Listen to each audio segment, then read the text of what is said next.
हथवा में लिहली चुनरिया ता तुलसी नहाए चली हो।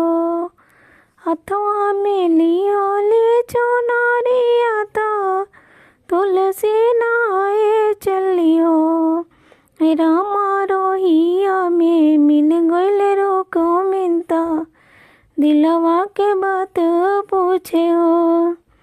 रामा रोहिया में मिल गइल रोको मिनता दिलवा के बात पूछे हो। कहाँ पौलू मंगिया के से नूराता कहाँ पौलू चुनरिया हो। ए तुलसी कहाँ पौलू सुंदर सजनावा तो हाथ के कंगनवानु हो।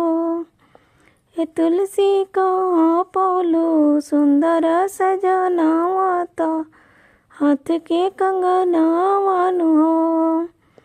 कन दिले मंगिया के से नूराता उहे दिले चुनरियानु हो। कन दिले मंगिया के से नूराता उहे दिले चुनरियानु हो। रुक्मिणी उहे हवे सुंदर सजनावा ता उहे दिले कंगनवानु हो। रुक्मिणी उहे हवे सुंदर सजनावा ता उहे दिले कंगनवानु हो। हंसी हंसी रुक्मिणी पूछेली सुन बहिनी तुलसी नु हो। ए बहिनी कवन बरत तप कइलू त कना बर पौलू न हो। ए बहिनी कवन बरत तप कइलू त कना बर पौलू न हो। पूर्व मुहे कोइनी आसन नवाता सूरज गड़ कहानी नु हो। पूरब मुहे कोइनी आसन नवाता सूरज गड़ कहानी नु हो। ये रुक्मिणी पश्चिम मुहे कोइनी आसन नवाता भोला के गोहराइल हो।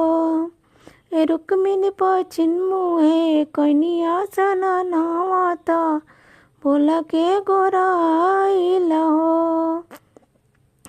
उत्तर मुहे कोइनी आसन नवाता गंगा माई के ध्यान दैनियो। उत्तर मुहे कोइनी आसन नवाता गंगा माई के ध्यान दैनियो। ये रुक्मिणी दक्षिण मुहे कोइनी आसन नवाता बजरंग बली गोड़ लगनियो। हे रुक्मिणी दक्षिण मुहे कोइनी आसन नवाता बजरंग बली गोड़ लगनियो। हे रुक्मिणी तब जाके मिलले काना सजनावा हो।